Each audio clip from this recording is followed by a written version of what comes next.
आज की रात कोई साधारण रात नहीं है। 8 नवंबर शनिवार, मार्गशीर्ष की तृतीया तिथि। वह तिथि जब चंद्रमा और शुक्र की ऊर्जा मिलकर एक ऐसा अद्भुत संयोग बनाते हैं जो साल भर में सिर्फ एक बार आता है। इस रात में जो भी व्यक्ति सच्चे मन से शिव को स्मरण करता है, उसके जीवन से कर्ज, दुर्भाग्य और दरिद्रता ऐसे मिटते हैं जैसे सूरज निकलते ही अंधकार गायब हो जाता है। आज की यह रात मार्गशीर्ष तृतीया, जिसमें स्वयं महालक्ष्मी और महादेव की शक्तियां एक बिंदु पर आकर जुड़ती है।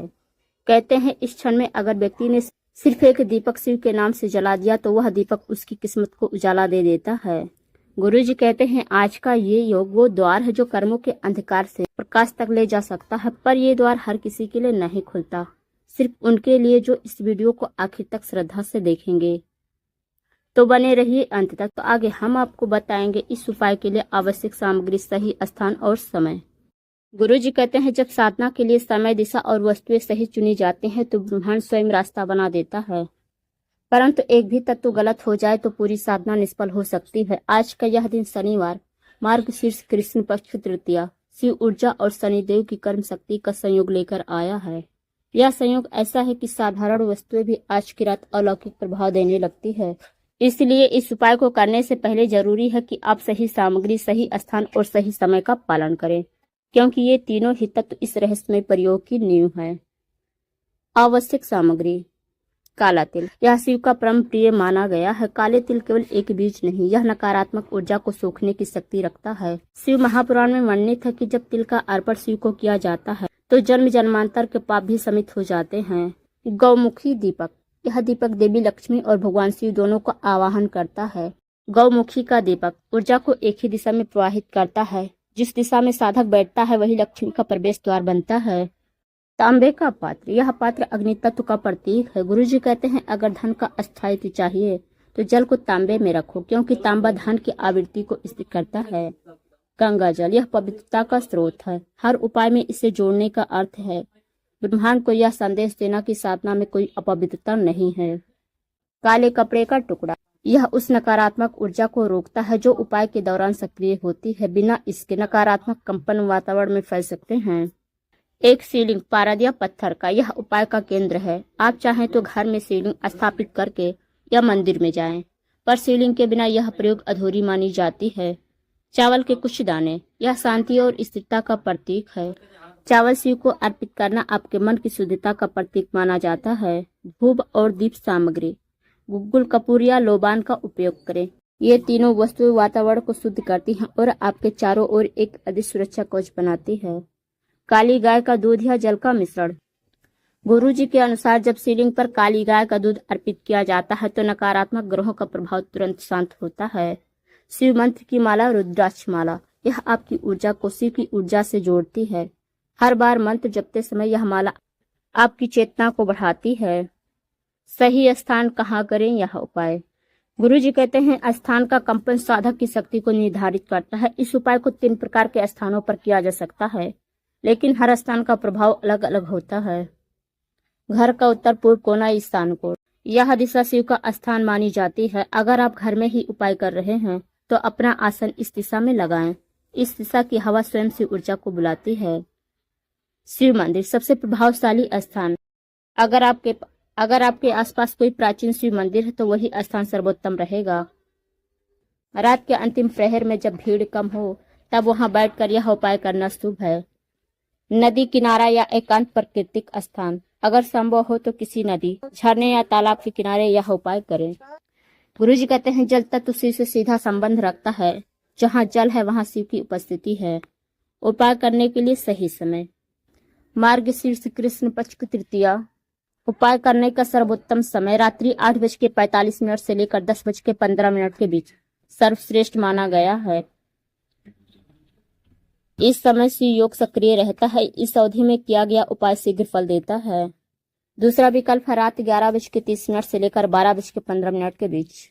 यह शिव शक्ति के सर्वोच्च सक्रिय काल में गिना जाता है। यह वह क्षण होता है जब साधक की ऊर्जा और ब्रह्मांड की तरंगे एक हो जाती हैं। उपाय शुरू करने से पहले स्नान के बाद काले या सफेद सूती वस्त्र पहने। अपने चारों ओर कपूर या लोबान से धूप दिखाएं। दक्षिण दिशा में मुख करके ना बैठें। शिव उपाय हमेशा पूर्व या उत्तर दिशा की ओर मुख करके करें। किसी को भी उपाय करते समय बाधा ना डालने दें। फोन बात या हंसी मजाक से बचें। मन पूरी तरह एकाग्र रखें। अगर मन विचलित है तो पहले ओम नमः शिवाय का 108 बार जाप करें, फिर प्रारंभ करें। अब जब आपके पास है स्थान, समय और सामग्री की पूरी जानकारी, तो आगे हम आपको बताएंगे इस उपाय की संपूर्ण विधि, जिसे ठीक उसी क्रम में करना होगा जैसे गुरु जी ने बताया है, ताकि धन, सौभाग्य और सुरक्षा तीनों आपके जीवन में अस्थायी रूप से प्रवेश कर सके। गुरु जी कहते हैं, धन तब अस्थायी होता है जब मन, मंत्र और विधि तीनों एक ही दिशा में प्रवाहित होते हैं। अगर इनमें से एक भी तत्व डगमगाए तो साधना अधूरी रह जाती है। आज का यह उपाय उसी प्रवाह को जागृत करने का माध्यम है, जहां श्रद्धा, अनुशासन और भक्ति एक साथ शिव की कृपा का द्वार खोलते हैं। तो अब सुनिए उस रहस्यमय की संपूर्ण विधि, जिसे सही क्रम और सही भावना से करने पर आपके जीवन की हर रुकावट, हर दुर्भाग्य और हर नकारात्मकता मिटने लगती है। तो चलिए विधि शुरू करते हैं। चरण 1, स्थान की शुद्धि और ऊर्जा का आवाहन। सबसे पहले अपने चुने हुए स्थान, ईशान कोण या मंदिर को गंगा जल से पवित्र करें। फर्श या जमीन पर लाल कपड़े या काले कपड़े का आसन बिछाएं। आसन के चारों ओर कपूर या लोबान से धूप दिखाएं, ताकि नकारात्मक ऊर्जा न रहे। चरण 2, दीप प्रज्वलित करें। अब गौमुखी दीपक में सरसों का तेल या तिल का तेल भरें। अब उसमें 2 बातियां लगाएं, एक शिव के लिए, एक शनि देव के लिए। दीपक को अपने दाएं हाथ की ओर रखें। अब चारों दिशाओं की ओर मुख करके धीरे धीरे यह मंत्र बोले। ओम अपवित्रः पवित्रो वो सर्वस्थाम गतोपति वा यह अस्मेरत पुंडी का छमसह बाह भयंत्र शुचिहा। यह शुद्धिकरण मंत्र है, इससे आपकी ऊर्जा और वातावरण दोनों शुद्ध हो जाते हैं। चरण 2, शिवलिंग की स्थापना और आवाहन। अब शिवलिंग को तांबे के पात्र में स्थापित करें। पात्र में थोड़ा सा गंगा जल भरें और शिवलिंग को उसमें रखें। ध्यान रखें शिवलिंग के चारों ओर जल का स्तर आधे तक ही हो। शिवलिंग को आवाहन करें, दोनों हाथ जोड़कर मन में कहें, ओम नमः शिवाय। आज की पवित्र तृतीया तिथि पर मैं श्रद्धा और भक्ति से आपका आवाहन करता हूँ। मेरे जीवन की दुर्भाग्य रेखाएं आपके चरणों में विलीन हो। फिर काला तिल चढ़ाएं। अब 3 बार में काला तिल शिवलिंग पर अर्पित करें। प्रत्येक बार ओम नमः शिवाय मंत्र का उच्चारण करें। यह तिल आपके सभी दोषों और अड़चनों शिव को समर्पित करने का प्रतीक है। गाय के दूध या जल से अभिषेक करें। अब शिवलिंग पर धीरे धीरे गाय के दूध या गंगा जल का अभिषेक करें। करते समय यह मंत्र बोले, ओम त्र्यंबकम यजामहे सुगंधिम पुष्टिवर्धनम उर्वारुक्मी बंदना मृत्युमुच्चे ममृतात। यह महामृत्युंजय मंत्र न केवल जीवन की नकारात्मकता मिटाता है, बल्कि धन और आयु दोनों में वृद्धि का वरदान देता है। चरण 3, धन प्रवाह और सौभाग्य हेतु विशेष मंत्र साधना। अब आती है वह सबसे महत्वपूर्ण प्रक्रिया, जहां आपका ध्यान, आपका कंपन और आपकी श्रद्धा एक हो जाते हैं। अब शिवलिंग के सामने बैठकर 11 बार यह मंत्र बोलें, ओम ह्रीम श्रीम क्लीम महालक्ष्मी नमः। ओम नमः शिवाय। यह संयुक्त मंत्र है जिसमें लक्ष्मी और शिव दोनों की कृपा सम्मिलित है। गुरुजी कहते हैं, जब शिव और लक्ष्मी एक साथ पुकारे जाएं तो दुर्भाग्य टिक नहीं सकता। अब रुद्राक्ष की माला लेकर 108 बार ओम नमः शिवाय का जाप करें। यह मंत्र आपके मन के कंपन को ब्रह्मांडीय लहरों से जोड़ देता है। जब यह लय बन जाती है तो धन ऊर्जा स्वतः आपकी ओर प्रवाहित होने लगती है। प्रत्येक 27 मंत्र के बाद दीपक में थोड़ा सा तिल का तेल डालें। यह संकेत है कि आपकी श्रद्धा बुझने नहीं चाहिए, जिससे कि दीपक की लौ। चरण 4, दुर्भाग्य और नकारात्मकता दूर करने की प्रक्रिया। अब एक काला तिल अपने हाथ में लें और मन ही मन अपनी सारी परेशानियां बोलें। उदाहरण के लिए, हे शिव, मेरे घर की रुकावटें, मेरा धन अटका हुआ है, कृपा कर इसे दूर करें। फिर वह तिल शिवलिंग पर अर्पित करें।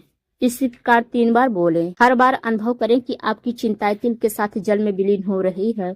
अब शिवलिंग के चारों ओर 7 बार दीपक घुमाएं। यह प्रक्रिया ऊर्जावृत बनाती है, जो आपको आने वाले कुछ दिनों तक सुरक्षा प्रदान करती है। फिर दोनों हाथ जोड़कर यह प्रार्थना करें, हे भोलेनाथ, मेरे कर्म दोषों को भस्म करो, मेरे घर में अस्थायी लक्ष्मी का वास करो और मेरी हर रुकावट को अपने चरणों में विलीन कर दो। चरण 5, उपाय का समापन और वरदान की प्राप्ति की प्रक्रिया। अब अंत में दीपक के सामने बैठें और 5 मिनट मौन रहें। अपनी सांसों पर ध्यान दें। हर श्वास के साथ ओम बोले, बिना भीतर उच्चारित करें। यह ब्रह्मांड से सीधा जुड़ाव बनाता है। फिर यह समापन मंत्र बोले, ओम तस् ब्रह्म अर्पणम मस्तु। यह संकेत है कि आपका सारा कर्म और भाव अब शिव को समर्पित हो गया है। शिवलिंग का जल घर के मुख्य द्वार पर छिड़क दें। यह आपके घर की नकारात्मक ऊर्जा को समाप्त करता है।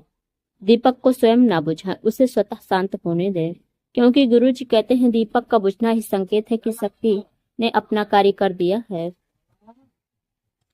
गुरु जी कहते हैं इस उपाय को करने के बाद पीछे मुड़कर ना देखें, क्योंकि जो शक्ति जागृत होती है वह आपकी पीठ के पीछे नकारात्मक ऊर्जा को भस्म करती है। अगर आप मुड़कर देखते हैं तो ऊर्जा भ्रष्ट हो सकती है, इसलिए उपाय पूर्ण होने के बाद शांत से बैठें। धीरे से दीपक को प्रणाम करें। अब सबसे आवश्यक बात है उस रात किसी से झगड़ा ना करें, कोई तीखा भोजन ना खाएं और किसी को अपशब्द ना कहें, क्योंकि उस समय आपकी वाणी में शिव की शक्ति सक्रिय होती है। गुरु जी कहते हैं यह उपाय केवल धन नहीं देता, यह चेतना बदल देता है। जो इसे श्रद्धा से करता है वह आने वाले दिनों में अपने जीवन में वह परिवर्तन देखता है जिसे शब्दों में नहीं बांधा जा सकता। अब आपका उपाय पूर्ण हुआ। अब जब आपने पूरी विधि जान ली है तो आगे हम आपको बताएंगे सावधानियां और अंतिम आशीर्वाद, जहां यह बताया जाएगा कि कहां किन बातों का ध्यान रखना अनिवार्य है ताकि यह शक्ति सुरक्षित रूप से आपके जीवन में अस्थायी हो जाए। मन की शुद्धि सबसे बड़ी चाबी है। उपाय करने से पहले अपने मन को स्वच्छ कर लें। किसी के प्रति द्वेष या लालच का अभाव हो तो उसे पहले त्याग दें। गुरु जी कहते हैं जब मन पवित्र होता है तभी मंत्र और उपाय अपना असर दिखाते हैं। यह उपाय रात के समय किया जाता है जब वातावरण शांत और ऊर्जावान होता है। पूर्व दिशा की ओर मुख करके बैठें, क्योंकि यह दिशा सूर्य की ऊर्जा और ब्रह्मांडीय प्रकाश की दिशा मानी गई है। गुरु जी कहते हैं जो दिशा का आदर करता है उस पर दिशाएं भी कृपा करती हैं। यदि आप दिशा या समय की उपेक्षा करते हैं तो उपाय का प्रभाव आधा रह जाएगा।